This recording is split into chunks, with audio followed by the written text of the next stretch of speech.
당신이 아무에게도 말하지 않는 그 부분이 있습니다. 친구에게도, 연인에게도, 심지어 자기 자신에게도 말하지 않는 그 무언가가 있어요. 당신은 그것이 존재하지 않는 척합니다. 농담으로 넘기려 하고 도덕적으로 판단하고 그냥 지나치려 하죠.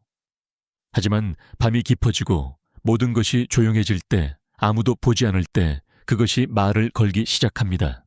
욕망이죠. 걸러지지 않은 날 것 그대로의 혼란스러운 욕망. 영화에서 보는 그런 것도 아니고 예의 바른 대화에서 나누는 그런 이야기도 아닙니다. 사랑에 관한 것도 아니에요. 심지어 성관계에 관한 것도 아닙니다. 그것은 권력에 관한 것이고, 통제에 관한 것이며, 복종에 관한 것이고, 수치심에 관한 것이며, 환상에 관한 것이고, 두려움에 관한 것입니다. 칼 융은 인간 정신의 이 부분을 외면하지 않았습니다. 그는 그것을 있는 그대로 불렀어요. 성적 그림자라고 말이죠.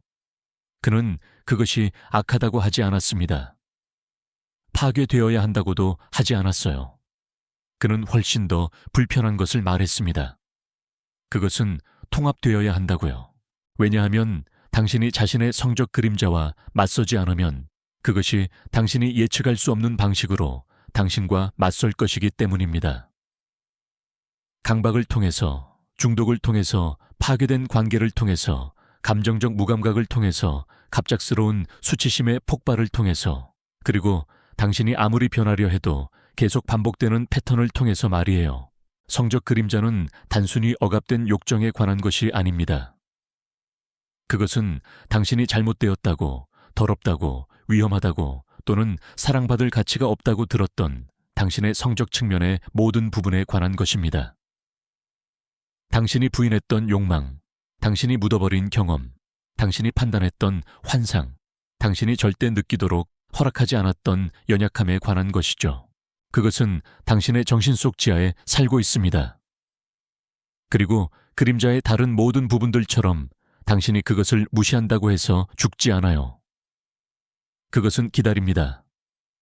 자라납니다. 그리고 결국 당신을 혼란스럽게 하고 두렵게 하는 방식으로 나타납니다. 어쩌면 당신은 자신에게 욕망을 느끼게 하는 사람들에게 화를 낼지도 몰라요. 어쩌면 친밀감이 너무 무서워서 의미 없는 만남만 계속 쫓을지도 모르죠. 어쩌면 지배당하고 싶어 하거나 지배하고 싶어 하면서 그런 자신을 미워할지도 모릅니다. 어쩌면 사랑을 연기와 혼동할지도 몰라요. 어쩌면 성관계 중에 무감각해질지도 모르고 더 나쁘게는 아무것도 느끼지 못할지도 모릅니다. 당신은 자신에게 뭔가 문제가 있다고 생각해요. 그것을 기능장애라고 이름 붙이죠. 하지만 융은 그것이 기능장애가 아니라고 말할 것입니다. 그것은 단절이라고요. 당신은 망가진 것이 아닙니다. 당신은 분열되어 있는 것이에요. 그리고 추방당한 당신의 부분, 당신이 병적이거나 죄악시했던 그 부분이 당신의 그림자가 되었습니다. 그것은 단순히 숨어 있는 것이 아니에요. 돌아오려고 하고 있는 것입니다. 성적 그림자는 당신의 가장 깊은 상처가 가장 깊은 본능과 만나는 곳입니다. 억압이 왜곡이 되는 곳이죠. 수치심이 강박이 되는 곳이고 사랑받지 못한 자아가 위험해지는 곳입니다. 융은 당신이 의식화하지 않는 것은 운명으로 되돌아온다고 경고했습니다. 그리고 억압된 성적 에너지보다 더 강력하게 되돌아오는 것은 없어요. 왜냐하면 그것은 단순한 에너지가 아니기 때문입니다. 그것은 정체성이고 갈망이며 표면으로 도달하려고 하는 당신 인간성의 가장 정직한 부분이에요. 그런데도 대부분의 사람들은 그것에 대해 이야기하지 않습니다. 치료에서도 영성에서도 심지어 사적인 생각에서도 말이에요. 그들은 그것을 자신이 유지하려는 이미지에 맞지 않기 때문에 잠가두죠. 선한 남자, 순수한 여자, 깨달은 사람, 감정적으로 치유된, 정신적으로 진화된, 도덕적으로 손댈 수 없는 자신의 버전 말이에요. 하지만 가면 뒤에서 그림자는 타오릅니다. 그리고 당신이 그것을 억압하려 할수록 그것이 더 많은 통제력을 얻게 되죠. 당신은 그것을 당신의 환상에서 볼 수 있을 거예요. 당신이 선택하지 않았지만 잊을 수 없는 그런 환상에서요. 당신을 떨게 만드는 꿈에서, 당신이 이해하지 못하는 역할을 하는 관계에서, 기분 좋아지려 할 때 나타나는 갑작스러운 죄책감에서, 누군가가 당신을 너무 많이 볼 때 일어나는 조용한 공황에서 말이에요. 왜냐하면 성적 그림자는 항상 시끄러운 것이 아니거든요. 때로는 침묵이에요. 너무 깊어서 분리가 되어버린 침묵. 너무 미묘해서 정상적으로 느껴지는 단절. 당신은 그것을 낮은 선격이라고 부르고 단순한 스트레스라고 하며 성숙함이라고 합니다. 하지만 사실 그것은 슬픔이에요. 절대 진짜가 되도록 허락받지 못했던 당신의 부분들에 대한 슬픔, 언어를 갖지 못했던 욕망집을 갖지 못했던 끌림, 항상 너무 과하다고 여겨졌던 힘에 대한 슬픔이죠. 융은 그림자가 복종되어야 한다고 하지 않았어요. 그는 그것이 알려져야 하고 보여줘야 하며 초대받아야 하고 대화되어야 한다고 했습니다. 왜냐하면 당신이 그 대화를 시작하면 무언가가 바뀌기 때문이에요. 당신은 더 이상 자신을 두려워하지 않게 됩니다. 인간인 것에 대해 더 이상 사과하지 않아요. 그리고 무섭지만 아름다운 온전해지는 과정을 시작하게 되죠. 이것은 모든 충동에 굴복하는 것에 관한 게 아니에요. 그 충동이 어디서 오는지, 무엇을 말하려고 하는지, 당신의 어떤 부분을 깨우려고 하는지를 이해하는 것에 관한 것입니다. 왜냐하면 성적 그림자 아래에는 성스러운 무언가가 있기 때문이에요. 온전함에 대한 당신의 충족되지 않은 욕구가요. 단순히 신체적 온전함이 아니라 감정적, 에너지적 영혼 차원의 통합이죠. 당신의 성적 그림자는 당신이 병들었다는 증거가 아닙니다. 당신이 조각나 있다는 증거이고, 온전함이 마침내 묻혀있던 당신의 조각들을 되찾을 수 있다는 증거예요. 융이 말했듯이 빛의 형상들을 상상함으로써 깨달음을 얻는 것이 아니라 어둠을 의식화함으로써 얻는 것입니다. 여기서 시작되는 거예요. 환상으로도 부인으로도 아니라 하나의 정직한 질문으로요. 당신이 묻어버린 욕망의 어떤 부분이 있나요? 그리고 그것을 숨기는데 무엇을 잃었나요? 그것이 껍질의 첫 번째 균열이에요. 진실은 당신의 성적 그림자가 당신의 적이 아니라는 것입니다. 그것은 집으로 돌아오고 싶어 하는 당신의 부분이에요. 당신이 그것을 숨기도록 배운 이유가 있습니다. 단순히 부모님 때문만이 아니라, 종교 때문만도 아니고, 문화 때문만도 아니라 당신 정신의 구조 자체 때문이에요. 융은 인간의 마음이 하나의 통합된 것으로 발전하지 않는다고 믿었습니다. 그것은 분열하고 조각나며 생존을 위해 벽을 쌓아요. 당신이 어릴 때 안전하지 않거나 받아들여지지 않거나 사회적으로 위험하다고 느껴지는 모든 것은 지하로 밀려납니다. 이것은 결함이 아니에요. 방어 메커니즘이죠. 자아는 세상에서 기능하는 데 도움이 될 것이라고 믿는 것을 보호하고, 나머지는 모두 묻어버려요. 이렇게 묻힌 부분이 그림자가 됩니다. 그리고 성적인 면에 관해서는 이 분열이 종종 폭력적이고 이른 시기에 일어나요. 왜냐하면 욕망은 단순히 성에 관한 것이 아니기 때문입니다. 그것은 본능에 관한 것이고, 표현에 관한 것이며, 연약함에 관한 것이고, 통제에 관한 것이에요. 그것은 아이가 이름 붙일 수 없는 강력한 무언가를 처음 느끼는 때입니다. 그리고 그 에너지가 수치심 처벌 또는 침묵으로 맞이한다면 그것은 차단돼 버려요. 아이는 내 이 부분은 안전하지 않다. 내 이 부분은 나쁘다. 내 이 부분은 숨겨줘야 한다고 배우죠. 그리고 숨겨진 것은 왜곡됩니다. 사라지지 않아요. 돌연변이를 일으키죠. 융은 무의식에 묻힌 모든 것이 결국 표면으로 나올 것이라고 경고했습니다. 하지만 원래 형태로는 아니에요. 두려움으로, 강박으로, 투사로 돌아옵니다. 왜냐하면 무의식은 논리의 규칙을 따르지 않거든요. 상징으로 말해요. 끌림, 혐오, 환상, 불편함을 통해 말하죠. 그것은 당신의 소유하지 않은 성적 에너지를 다른 사람들에게 투사할 거예요. 당신이 거부했던 바로 그 부분들을 구현하는 사람들에게 사로잡히게 될 거고요. 당신은 그들을 판단할 거예요. 그들을 욕망할 거고 미워할 거고 구원하려 할 거예요. 하지만 당신이 정말로 하고 있는 것은 자신을 되찾으려 하는 것이에요. 이것이 투사의 함정입니다. 정신은 다른 사람들을 통해 자신을 완성하려 해요. 당신은 그것이 그들에 관한 것이라고 생각하죠. 그렇지 않아요. 그것은 당신에 관한 것입니다. 당신이 생각을 멈출 수 없는 그 여자, 당신이 끌리면서도 분노하는 그 남자 당신이 은밀히 부러워하거나 조용히 수치스러워하는 사람들. 그들은 거울이에요. 융이 말했듯이 다른 사람들에 대해 우리를 짜증나게 하는 모든 것은 우리 자신에 대한 이해로 이끌 수 있습니다. 이것은 성적 반응을 포함하고 특히 포함합니다. 누군가가 당신을 불편하게 만든다면 자신에게 물어보세요. 그들이 표현하고 있는 것 중에서 내가 억압한 것은 무엇인가? 그것이 자유인가요? 지배인가요? 부드러움인가요? 날 것의 욕구인가요? 죄책감 없는 즐거움인가요? 그것이 무엇이든 그것은 당신의 것이기도 해요. 단지 당신의 그림자 속에 살고 있을 뿐이죠. 그리고 그것이 묻혀있는 한 당신은 절대 자유로울 수 없어요. 왜냐하면 억압은 미덕으로 이어지지 않고 분열로 이어지기 때문입니다. 당신은 반쪽만 살아있게 돼요. 정중하게 미소 짓고 올바른 말들을 하며 감정 지능을 연기하지만 표면 아래에서는 무언가가 질식하고 있어요. 당신이 겉으로는 더 세련되어질수록 내부에는 더 많은 혼돈이 쌓입니다. 왜냐하면 당신의 몸은 당신의 마음이 부인하는 것을 기억하거든요. 조용히 아파하고 신호를 보내며 가장 예상치 못한 때에 당신을 자극시켜요. 욕망은 당신이 그것을 무시하도록 자신을 훈련시켰다고 해서 사라지지 않아요.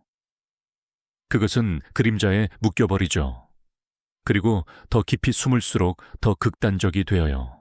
그래서 그렇게 많은 사람들이 이중 생활을 하는 거예요. 하나는 깨끗하고 신중하며 합리적이에요.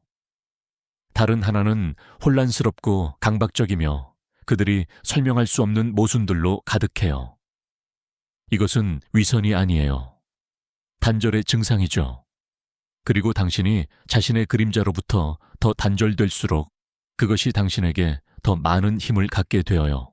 융이 말했듯이 그림자는 좁은 통로이고 깊은 우물로 내려가는 누구도 피할 수 없는 고통스러운 수축의 좁은 문입니다. 하지만 그 문 너머에는 온전함이 있어요. 왜냐하면 당신의 그림자, 특히 당신의 성적 그림자는 단순히 당신의 상처가 사는 곳이 아니기 때문입니다. 그것은 당신의 에너지가 사는 곳이에요. 당신의 활력, 당신의 살아있음 연결하고 창조하고 수치심으로 걸러지지 않은 기쁨을 경험할 수 있는 당신의 능력이 살고 있는 곳이죠. 이것이 숨겨진 진실입니다. 대부분의 사람들이 필요한 것은 신체적 소진 때문이 아니에요. 그들이 끊임없이 자신을 억압하고 있기 때문입니다. 적절해 보이고 적절하게 느끼고 적절하게 원하려는 노력이 영혼을 소진시키는 거예요. 융은 자신의 환자들에게서 이것을 봤어요. 그는 우리가 신경증이라고 부르는 것이 종종 누군가가 정당한 고통을 피한 결과일 뿐이라고 말했습니다. 사람들은 어쨌든 고통받지만 그것을 통과하는 대신 수치심의 고리에 갇혀버려요. 그러면 탈출구는 무엇일까요? 방종도 아니고 통제도 아니며 무균화도 아니라 자각입니다. 당신을 불편하게 만드는 당신의 부분들과 함께 앉아있는 것. 내가 언제 나 자신의 이 부분을 두려워하는 법을 배웠을까? 누가 그것이 잘못되었다고 말했을까? 그리고 내가 나 자신이 그것을 느끼도록 허락한다면 무슨 일이 일어날까라고 묻는 것입니다. 그것에 따라 행동하는 것도 아니고 억압하는 것도 아니라 단지 느끼는 것 말이에요. 그것이 통합이 시작되는 방식이에요. 그림자를 도덕화하는 것도 숭배하는 것도 아니라 그것과 관계를 맺는 것으로요. 왜냐하면 당신이 그렇게 하기 전까지는 당신의 성적 에너지가 조각난 채로 남아있을 것이기 때문입니다. 그것은 당신이 관리할 수 없는 방식으로 새어나올 거예요. 혼란 죄책감 방에 침묵을 만들어낼 거고요. 하지만 당신이 그것을 이름 붙이고 이해하고 의식으로 가져오기 시작하면 그것은 변화해요. 그것은 힘이 되지만 지배가 아니라 주체성이 되고 연기가 아니라 현존이 되며 공허함이 아니라 체현이 됩니다. 당신은 더 이상 온전해지기 위해 무언가를 쫓지 않아요. 더 이상 안전해지기 위해 무언가를 억압하지도 않고요. 당신은 당신의 완전한 존재 속에 서 있게 됩니다. 날 것 그대로 정직하고 통합된 채로요. 융기 말했듯이 온전함은 완벽함이 아닙니다. 온전함은 대립물들의 결합이에요. 그리고 그 결합이 당신이 자신의 욕망을 경험하는 방식에서보다 더 필요한 것은 없어요. 당신은 원하는 것 때문에 잘못된 것이 아닙니다. 느끼는 것 때문에 망가진 것도 아니에요. 하지만 당신이 자신을 당신이 있는 그대로의 모습과 당신이 되어야 한다고 생각하는 모습 사이에서 계속 나누고 있다면 위험에 처할 수 있어요. 그림자는 영원히 침묵하지 않을 거예요. 그리고 당신이 문을 열지 않으면 그것은 벽을 뚫고 들어올 거예요. 그것이 더 크게 돌아오기 전에, 운명으로 돌아오기 전에 아직 부드럽게 들을 수 있을 때 지금 말하게 하세요. 당신은 자신이 통제하고 있다고 생각해요. 당신이 누구에게 끌리는지, 누구를 사랑하게 되는지, 누구를 밀어내는지, 누구를 쫓는지를 선택한다고 생각하죠. 하지만 모든 결정 아래에는 당신이 그리지 않은 지도가 있어요. 침묵 수치심 어린 시절 문화 트라우마 부재로 만들어진 청사진이 있죠. 이것이 칼 융이 우리에게 경고한 것입니다. 그는 우리가 의식화하지 못하는 것은 운명이 된다고 말했어요. 그리고 그 경고가 당신의 성적인 면에서보다 더 크게 울려 퍼지는 곳은 없습니다. 왜냐하면 당신은 표면에 아름다운 삶을 쌓을 수 있거든요. 직업도 파트너도 일정도 미소도 가질 수 있어요. 하지만 당신의 성적 그림자가 여전히 묻혀 있다면 당신의 삶은 서서히 당신에게 알아볼 수 없는 것이 될 거예요. 당신은 아무것도 느끼지 않는 누군가 옆에서 깨어날 거예요. 현존 없이 만질 거고요. 당신을 마비시키는 관계에 머물러 있으면서 당신을 너무 많이 느끼게 하는 관계는 파괴할 거예요. 감정적 안전을 지루함과 혼동할 거고 깊이로부터 도망칠 거예요. 왜냐하면 그것이 고통을 떠올리게 하니까요. 당신을 상처 입히는 것을 갈망하고 당신을 치유하는 것을 거부할 거고 왜 그런지 이해하지 못할 거예요. 하지만 융은 알고 있었어요. 한 사람이 자신의 그림자와 마주하기를 거부할 때 무슨 일이 일어나는지를요. 그들은 단순히 분리되는 것이 아니라 분열됩니다. 그리고 분열된 자아는 분열된 관계를 만들어내죠. 당신은 육체적으로는 존재하지만 감정적으로는 부재할 거예요. 성적으로는 활동적이지만 심리적으로는 차단될 거고요. 친밀감 중에 미소를 지으면서 내면의 무언가는 사라질 거예요. 그리고 서서히 당신의 파트너가 그것을 느낄 거예요. 그들은 무엇이 빠져 있는지 모르겠지만 느낄 거예요. 그들은 그것이 자신들 때문이라고 생각할 거고 자신을 탓하며 자신의 가치를 의심할 거예요. 하지만 실제로는 그들은 단지 자신과 마주하지 않은 누군가의 존재 앞에 서 있는 것뿐이에요. 그리고 이것이 성적 그림자가 관계를 파괴하는 방식입니다. 폭력으로가 아니라 공허함으로요. 당신은 되찾지 않은 것을 줄 수 없어요. 둘로 나뉘어져 있다면 연결할 수 없고요. 자신의 영혼을 여전히 두려워한다면 다른 영혼을 만질 수 없어요. 그리고 가장 무서운 부분은 사람들이 이것에 적응한다는 것입니다. 무감각을 정상으로 만들어요. 그것을 안정이라고 부르고 성숙함이라고 하죠. 한때 그들을 관통했던 불꽃이 단지 젊음이었던 척해요. 하지만 깊은 곳에서 그들은 알고 있어요. 진짜 무언가를 묻었다는 것을요. 그리고 아무런 연기도 그것을 대체할 수 없다는 것을요. 이것이 되찾지 않은 성적 그림자의 숨겨진 결과입니다. 당신은 단순히 열정을 잃는 것이 아니라 현존을 잃어요. 그리고 현존이 죽으면 사랑은 유지보수가 되어버려요. 하지만 피해는 관계에서 멈추지 않아요. 그것은 당신이 세상을 통과하는 방식, 당신의 창의성, 당신의 영적 삶, 당신의 의미감으로 퍼져나가요. 융은 성적인 면의 억압이 침실에서만이 아니라 영혼에서도 정신적 분열로 이어진다고 말했어요. 왜냐하면 성적 에너지는 단순히 신체적인 것이 아니거든요. 그것은 상징적이고 원형적이며 당신을 통과하려고 하는 당신 존재의 날것의 창조적 힘이에요. 그리고 그 힘이 막힐 때 모든 것이 느려져요. 당신은 미루고 과도하게 생각하고 마비되며 행동하는 대신 환상을 꾸고 표현하는 대신 억제해요. 그리고 그 모든 것이 논리적이고 정당화되고 합리적으로 느껴져요. 하지만 그것은 이성이 아니에요. 저항이죠. 당신은 삶 자체에 저항하고 있는 거예요. 그리고 그 저항의 비용은 처음에는 보이지 않다가 결국 모든 것이 되어버려요.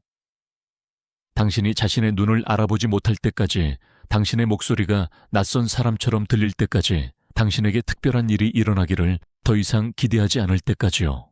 당신은 그것을 번아웃이라고 부르고 피로라고 해요. 하지만 융은 그것을 해체라고 부를 것입니다. 당신은 느끼기를 거부함으로써 스스로 분해되고 있는 거예요. 그리고 사회는 이 단절을 더욱 강화할 뿐이에요.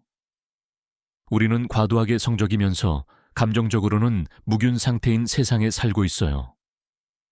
우리는 제품을 팔고 클릭을 유도하고 관심을 끌기 위해 성적인 면을 사용하지만 그 진실과 함께 앉아있지는 않아요.